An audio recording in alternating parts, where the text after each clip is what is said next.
HLOOKUP or horizontal lookup searches for a value in the top row of the range or table.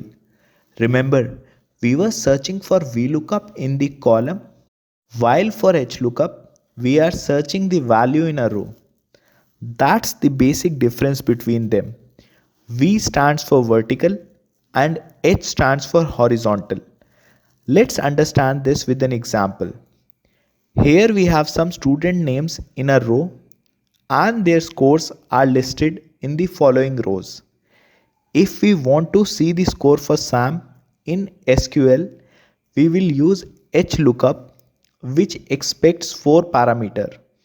The first parameter is the value to be searched, which in our case is Sam. The second parameter is the table array.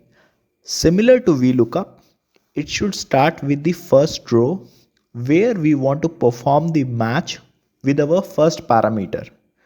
So we will start from here. The third parameter is the row index number we want to return, which is 3. And the final parameter is true or false. We will choose false for an exact match. So HLOOKUP is similar to VLOOKUP, but instead of searching on the first column of the selected range, it searches for the value in the top selected row. Let's see another example here. Here we have a few rows which contains details of some real estate sales. Now the registration bond percentage for males, females and joint ownership is 8, 6 and 7% respectively. We have to calculate the total amount the buyer will have to pay, which will include the sale price along with the registration bonds price. We will use HLOOKUP to get the percentage value. We will write HLOOKUP, then we specify the gender as the lookup value.